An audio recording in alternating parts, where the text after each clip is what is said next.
अमरावती शहरातील वाहतूक आणि विकासाच्या दृष्टीने अत्यंत महत्वाचा असलेला राजकमल उड्डाणपूल बंद करण्याचा निर्णय झाल्यानंतर शहरात मोठी चर्चा रंगली आहे. परंतु या संपूर्ण प्रकरणाचा सखोल पाठपुरावा करत सिटी न्यूजने हा विषय सातत्याने उचलून धरला आहे. राजकमल उड्डाणपूल, त्याची देखभाल, वाहतूक कोंडी आणि त्यासोबतच अमरावती रेल्वे स्टेशन हलवण्याचा प्रस्ताव, या दोन्ही मुद्द्यांचा प्रभाव शहरवासियांवर गंभीर पद्धतीने होत असल्याचे सिटी न्यूजने अधोरेखित केले आहे. त्याचा परिणाम थेट संसद आणि विधानसभेत दिसून आलाय. लोकसभा खासदार बळवंत वानखडे यांनी हा विषय संसदेत मांडलाय, तर विधान परिषद आमदार संजय खोडके यांनी उपमुख्यमंत्री अजित पवार यांच्यासोबत चर्चा करून अमरावती रेल्वे ब्रिज संदर्भात महत्वाची माहिती दिली आहे.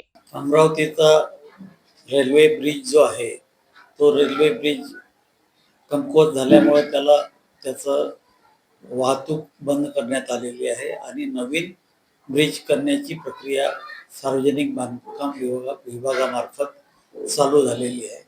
आणि त्यातच काही लोकप्रतिनिधींनी ते रेल्वे स्टेशन शिफ्ट करायचं आणि तिथं तो ब्रिज न करता तिथं रस्ता करायचा असा काहीतरी प्रस्ताव आणलेला आहे. परंतु हे सर्व मान्य करायसाठी याला भरपूर मोठा वेळ लागणार आहे आणि त्यासाठी केंद्र शासनाचा पूर्ण पैसा लागणार आहे. त्याच्यात राज्य शासनाचा काही प्रश्न राहणार नाही आणि केंद्र शासनानं ते मंजूर होईल किंवा हे कल्पना नाही, जे कोणी मांडतायत त्यांना त्याची कल्पना असेल. परंतु राज्य स्तरावर सुलभा खोडकेंनी तो प्रश्न ज्यावेळेस मांडला होता अजितदादाकडे, अजितदादांनी त्याचा एस्टिमेट करण्याच्या सूचना दिल्या होत्या आणि त्याच्याप्रमाणे बजेटसाठी त्याची प्रोव्हिजन करण्यासाठी प्रस्तावही गेलेला आहे. आणि त्याच्यात दोन प्रभाव आहे. एक तर त्याच्यात 2 कोटी रुपये खर्चून सध्याचा त्याला रिपेअर करून तो वाहतुकीसाठी लाईट व्हेकलसाठी चालू करण्याचा एक प्रस्ताव आहे.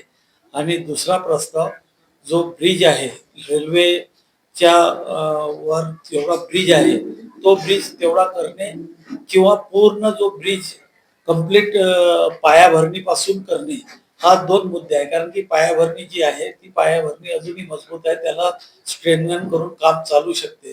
तर या संदर्भात राज्य शासनाच्या स्तरावर निर्णय होईल. लवकरच त्या संदर्भातली बैठक आम्ही अजितदादाकडे लावणार आहोत आणि त्या संदर्भातला अंतिम निर्णय झाल्यानंतर एक तर त्याची डागडुजी करून वर्ष 1.5 वर्ष त्याला वाहतुकीसाठी लाईट व्हेकलसाठी खुला करणे आणि त्यानंतर जी प्रक्रिया आहे, कारण की जर बजेट करायचं म्हटलं तरी त्याला वर्ष जाणार आहे. त्यानंतर त्याला पूर्ण ब्रिज पाडून करणे, त्याचं डिझाईन करणे, रेल्वेचं आर्किटेक्चर असते, रेल्वेकडून त्याचं डिझाईन सँक्शन करून घ्यावं लागते आणि ते सँक्शन करणे हे सर्व 1-1.5 वर्ष त्यात जाणार आहे.